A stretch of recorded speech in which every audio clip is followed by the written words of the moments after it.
name is Konrad Tomaszkiewicz. I am game director of The Witcher 3.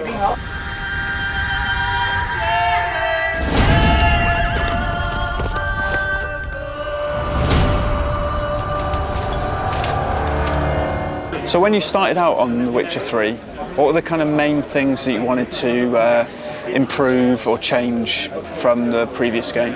Obviously we got a lot of feedback from our fans and we thought about it very long.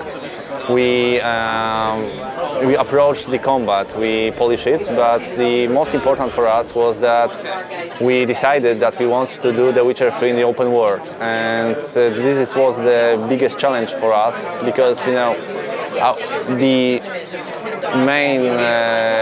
main strong point of our game is the story, and telling story is quite easy when you know how player will progress with this story. Right now it's not so easy because we got huge open world, we got 3 main lands there, No Man's Land, Novigrad and Skellige, and you can go wherever you want from the beginning. And we needed to design how to approach to this kind of game. We decided that we create in every of these lands its own story, and the story is connected. You can do it in order you want to, but of course it will meet in some point in the choke point, and then your decisions and the order in which you done these lands will deliver some events, and you will find another stuff in the game because of it.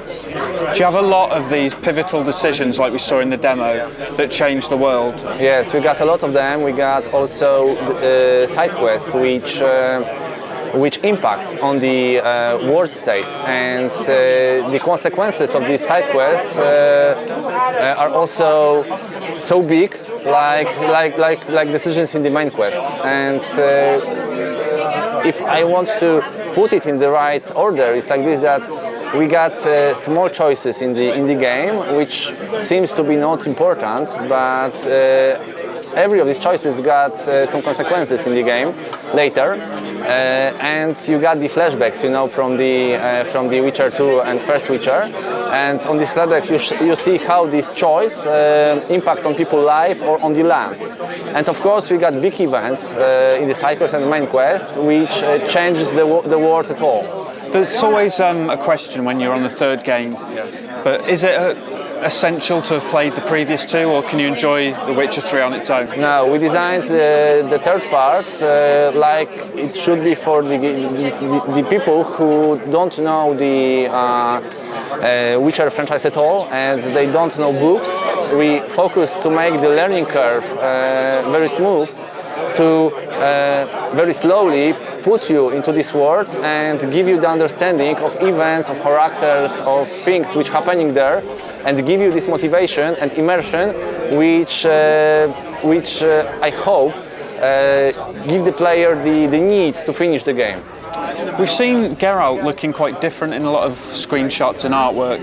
He looks quite old in some of the art, so are we to kind of believe that Witcher 3 is going to be a long, big story, like across a big chunk of his life? Yes, this is a big story, and this is a story which impacts his personal life.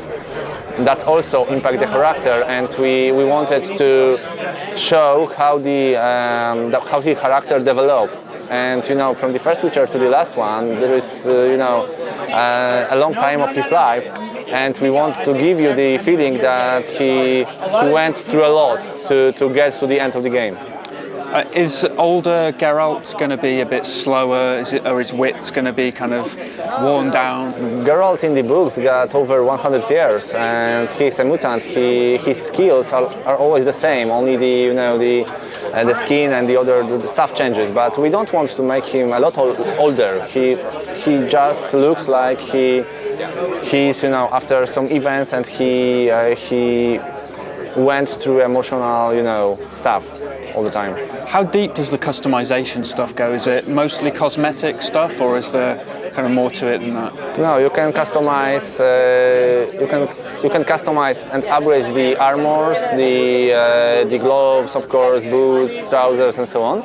Every time you upgrade it, the visuals change. We got also the customization of beard of Geralt, the hair, and of course you got different kinds of weapons, a lot of swords. You can combine, the edges with the hilts and so on. It changed the visual side of the weapon, and you can put the runes into the swords. You can put from them the running words, which give you some boosts to the strength of the weapon. And what else? And I think that's all. Okay. How does the kind of monster hunting aspect, how does that play into the story and the rest of the game? Actually, in the books, Geralt gains the most of his money from the monster hunting events, and the same is in the games. We got a lot of monster hunting quests. We designed for it a special system which allows you to tracking the monsters.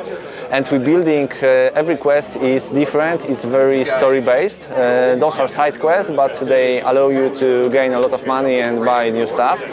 And every monster hunt is different. Those monsters are very strong. You need to plan your hunt very carefully.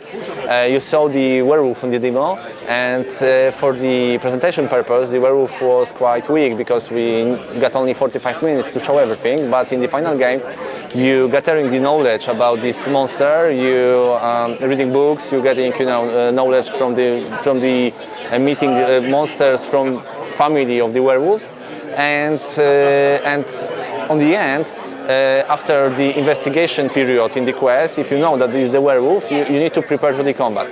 You saw that we used the silver bomb in the demo, and the silver bomb doing two things. Werewolf got regeneration ability, and he regenerates quite fast. If you don't get this bomb, it's really hard to defeat him.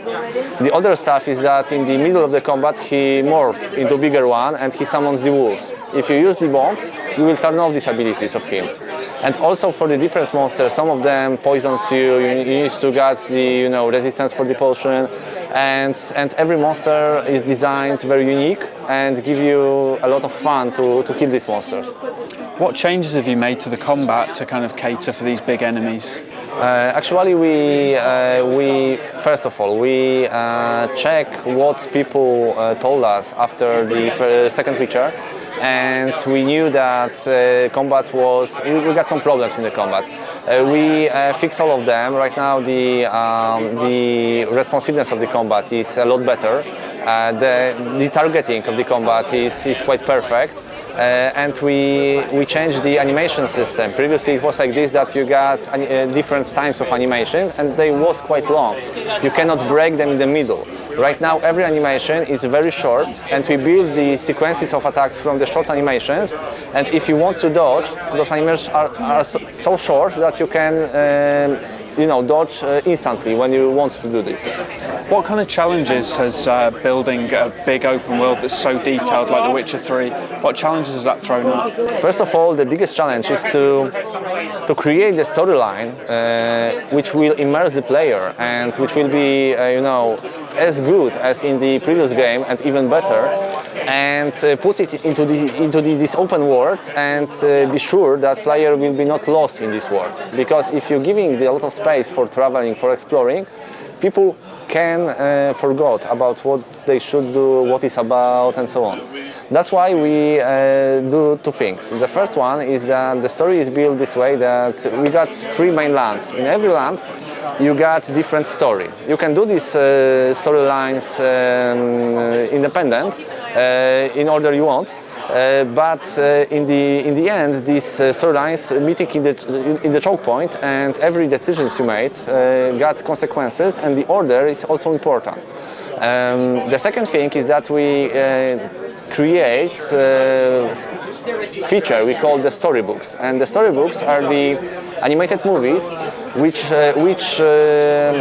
reminds you what you've done already. And in every of these lands you got different movies. When you go there, you can check your journal, and when you're running the game and there is a loading screen, you got these movies also on the loading screens.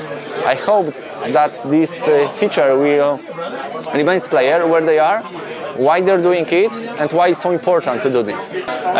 As a developer, CD Projekt RED has quite a reputation for quality and taking their time with stuff. Why is that so important to you guys? I mean, it seems kind of obvious, but a lot of other developers don't seem to have the same kind of approach as you guys. First of all of us are players, and of course we got dates for which we need to deliver the game. But in the studio I heard many stories from different studios that in some studios it's like in the factory that they're just doing stuff and putting it out. In our studio it's different. Everyone fighting to do everything they do the best. We want to deliver the best game we can, because for me the games are an art. This is not only entertainment and something small, but this is something which will be put in the history of the entertainment, like good books or great movies, and we want to do the best game we can. And of course, everyone in the studio wants to be proud of what we deliver to the players.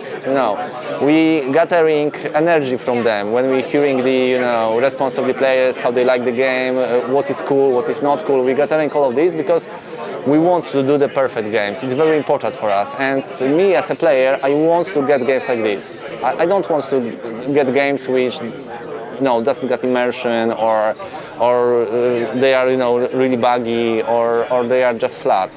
For me, games are very important, and when I remember games from the past, like Deus Ex, let's say, or the Baldur's Gate, or Ultima 7, for example, those games was perfect because they immerse you so much that you want to be in this world. And for me, this is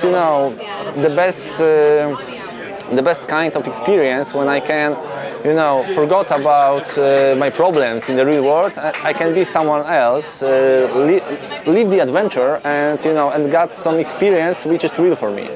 How is Cyberpunk 2077 shaping up as well? Guys working on it. We don't showing it yet because we're focusing on the Witcher right now. But they're working very hard, and I must say that I'm really waiting for this game. The Witcher Hunt will be delivered at February, 15th of February 2015.